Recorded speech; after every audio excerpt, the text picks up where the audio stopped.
Look, it's very evident, in my unprofessional opinion, that Mama Earth be perpetually pregnant with a cosmic litter of all kinds of weird shit we ain't never seen.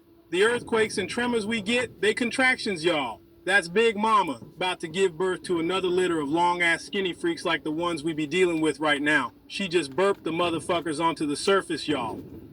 But anyway, me and my homeboy DJ Fluffy Pussy, aka the notorious Fluffy P, been looking at some footage of what be happening back home, y'all, back in the hood, and it's sad, man. It's just cold-blooded murder and motherfucking mayhem. The streets be stained with blood, homes smashed to shit, buildings on fire, homies running for their lives, the police running for their lives, screaming, yelling, and the grounders ain't even arrived yet. Imagine what it's gonna look like when they do. But my homies got the experience needed to take on these subterranean bitches. I truly believe that. I have the utmost faith in their ability to murder shit. It's one of their favorite pastimes. We got a strong team. We got Lawrence Six Kills Jackson, aka Larry 6Ks, Jabari Jamali JJ Johnson, aka 5Js. Who else we got? Yeah, we got Samuel Tyrell Davis, aka STD. And we also got some other dude who just recently moved into the hood called Richard, aka the new dude we're still slightly suspicious of. But anyway, with those forces combined, we a formidable team, y'all. And I wish I could help my homies out, but as you know, I'm banned from any international flight for 10 years after a minor disagreement with a pilot en route to here, in which he argued that he was the only individual with the professional qualifications to operate the aircraft, while I was, and I quote, merely an intoxicated and unruly passenger trying to breach the cockpit, convinced that I could pilot the plane more effectively than he could, which is not a correct version of the events. I was not intoxicated. The MDMA, crack, ketamine, acid, and Hennessy wore off hours before the flight. But look, you gotta let bygones be bygones and learn from your mistakes. I should have done a lot more preparation and planning before attempting to hijack that plane. Now, the situation across the United States, be grim, y'all. I got a list of the cities that are now under full grounder control. They are as follows: Phoenix, San Antonio, Jacksonville, Indiana Police, Houston, Denver, named of course after John, Albuquerque, Albuquerque, El Paso, and Anchorage.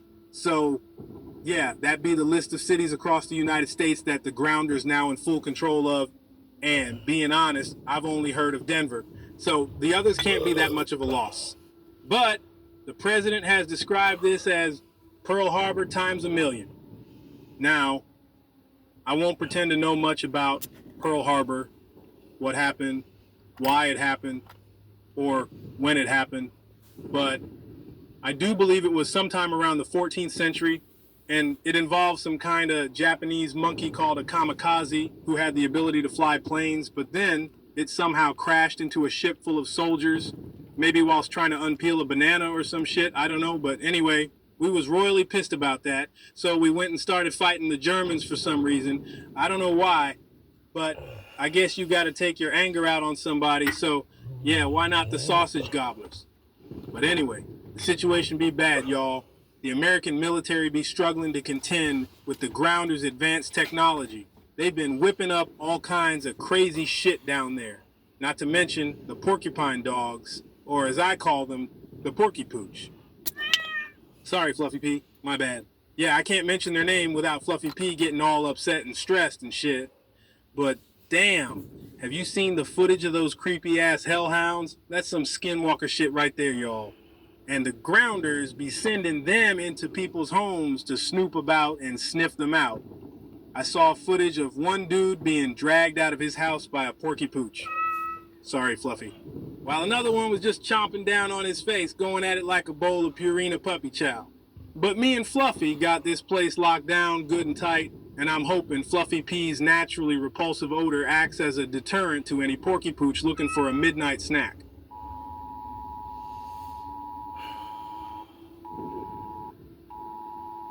This is an urgent public.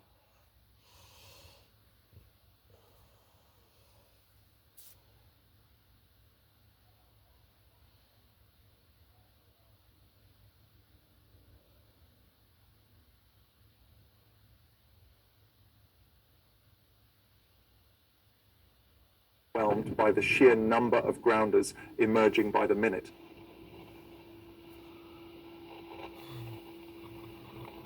And that's why I spent years trying to get into the mindset of a squirrel. And ultimately, why my wife divorced me. Yeah, you drove her nuts, Jimmy. Oh, nuts indeed, Karen. Nuts indeed. But I don't regret any of it. You know, that restraining order was the boot up the behind that I needed.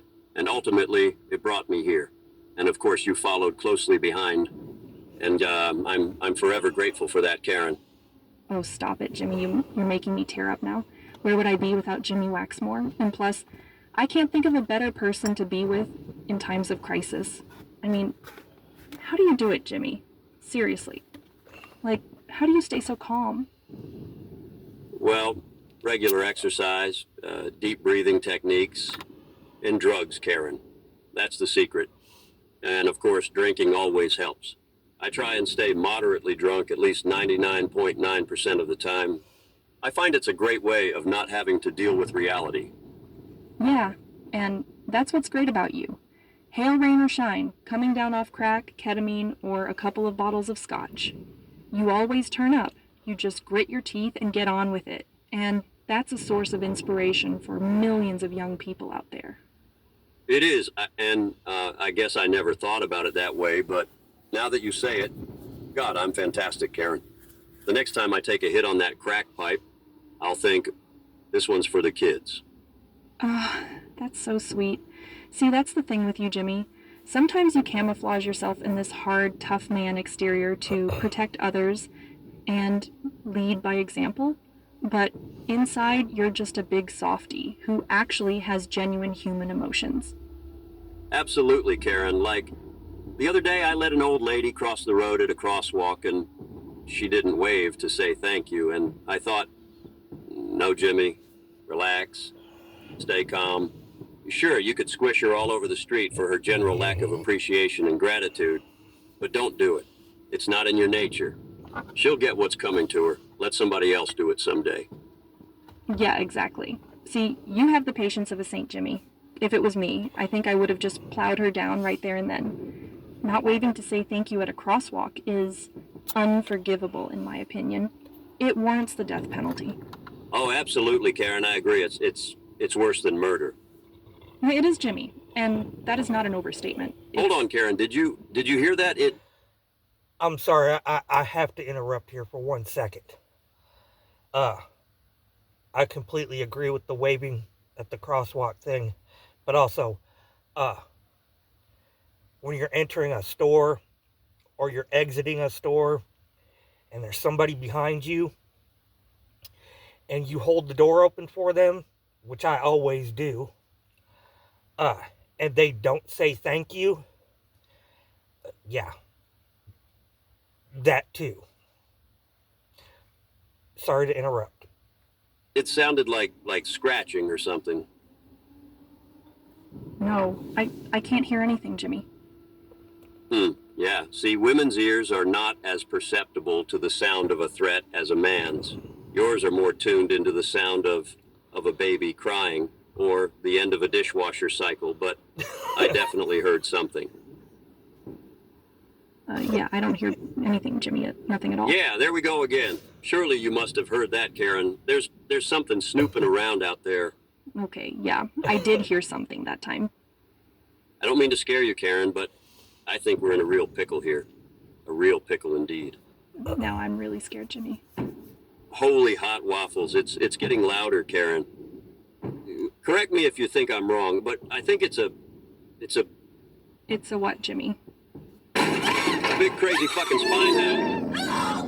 Come on, you prickly bastard. Oh